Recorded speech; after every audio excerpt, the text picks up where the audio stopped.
When you can't have something, it makes you want it more. The allure of forbidden fruit is infuriating. This phone has practically double the charging speeds of the Galaxy S24 Ultra, more advanced wireless capabilities than the iPhone 15 Pro Max, a bigger battery than the OnePlus 12, and smokes the Pixel 8 Pro in performance. The catch? You can't buy it in the US. Today we're talking about a no-nonsense flagship smartphone with all the bells and whistles that you'd expect.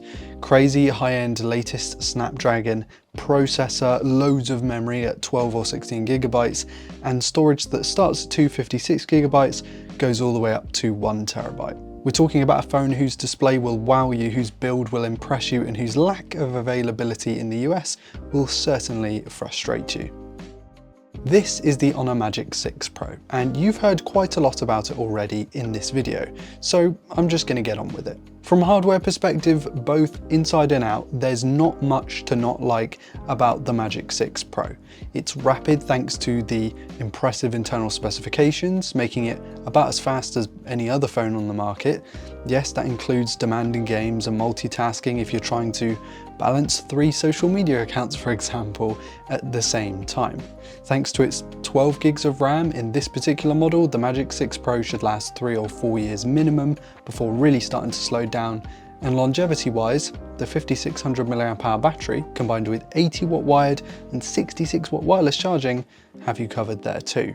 Keeping the phone going for 2 days easily, but also giving you the option to top up quickly in a pinch. Unfortunately, this time around, Honor has omitted the charger from the box, and I really don't like that, but it is what pretty much every other phone maker is doing right now, so yeah. But I'd say that this internal hardware isn't a match for what's found externally. This phone is built to almost perfection in my opinion. I say almost because it has sustained a little ding in the bottom. It was there when I got the phone, I promise, right? But the specs and on-paper description definitely don't do this phone justice. It's beautifully curved in every way with some gorgeous chamfers, and between the sleek, albeit very slippery, and dense weighting, it feels every bit as premium as an S24 Ultra, even more so in my opinion. Now, the 2 asterisks are that the curved sides are a little last year, but Honor's accidental touch rejection is on point, and the giant camera bump on the back, while I don't mind it, is going to be a turn off for a lot of people because it stands out like a sore thumb and can't really make up its mind whether it wants to be circular or square, so kind of does both. The buttons are tactile, there's IP68 waterproofing, so it should survive a drop in a pool or bath, and the speakers also get pretty loud, very loud actually. They might lack a little low end, but the clarity is definitely there. The optical in-display fingerprint scanner is a bit hit and miss, but at this price point, I think Honor really should have gone with an ultrasonic version for added reliability. But that display, no, that's definitely not a problem. To be honest with you, it's hard to find a phone with a truly poor display these days. We are beyond the slow IPS and awful POLED panels of the past, but this 6.8-inch Quad HD Plus 120Hz LTPO OLED is a very nice screen. If you can put up with the glare introduced by the curved sides, which to be fair really isn't that bad when you crank the brightness up, the Magic 6 Pro's display is delightful and super smooth too. Even that pill-shaped punch hole is a decent size too, keeping everything looking clean and modern. Speaking of, in that punch hole resides not only the 50 megapixel selfie shooter that we'll talk about a little later, but the time of flight sensor required for the pretty secure face unlock. This system isn't just taking a photo, but kind of does what the iPhone does with the full 3D scan of your face. I like having this as an option because most phones just use basic 2D photo scans. But the photos that the Magic 6 Pro takes are honestly really good. Here are the camera specs, so pause the video if you really need to dig into the details because I really want to move on to the samples. Say what you like about the Pixel 8 Pro, the Galaxy S24 Ultra, this phone is nibbling at the heels of those phones, if not taking chunks out of them at times. Whether you're taking photos at night, during the day, with or without portrait mode, or with any of the 3 lenses, the Magic 6 Pro has some really capable cameras.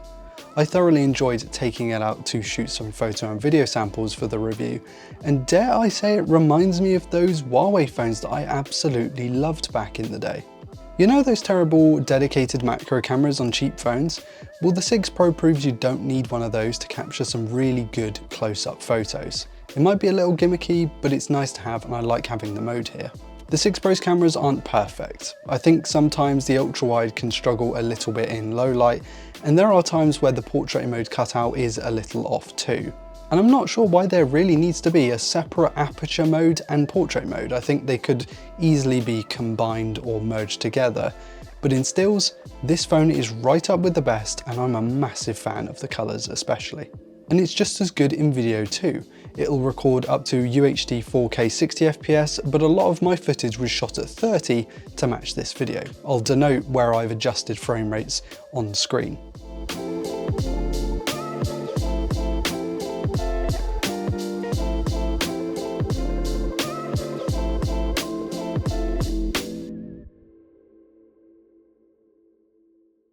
And speaking of oddities, there are certainly some strange software similarities with iOS, such as in the weather app, the control center app, quick settings menus, the camera app, and in the full fat settings themselves.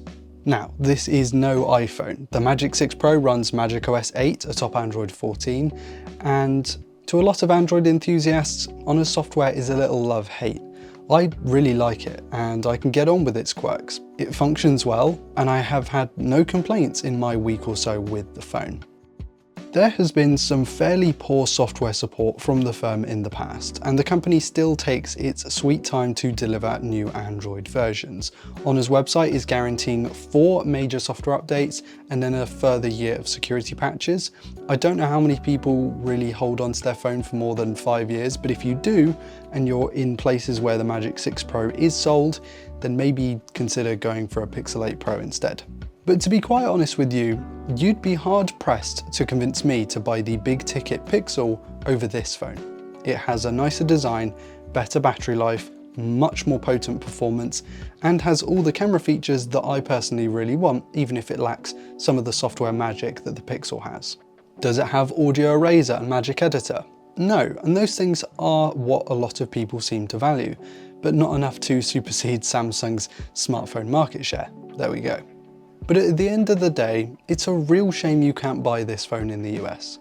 Despite its £1,100 pricing, about the same as a Galaxy S24 Plus or iPhone 15 Pro Max, and more expensive than the OnePlus 12 and Pixel 8 Pro, I would genuinely still consider the Honor Magic 6 Pro. It is that good. It's the best phone the company has ever made, and at least in Europe, it's coming for the big boys. Let me know what you make of the Magic 6 Pro in the comment section. Are you as big of a fan as I am of this? Thank you all so much for watching. Make sure to hit like if you enjoyed today's content, and subscribe if you haven't already to never miss another upload. I've been Ryan Thomas with Android Police, and I'll catch you later. Cheers.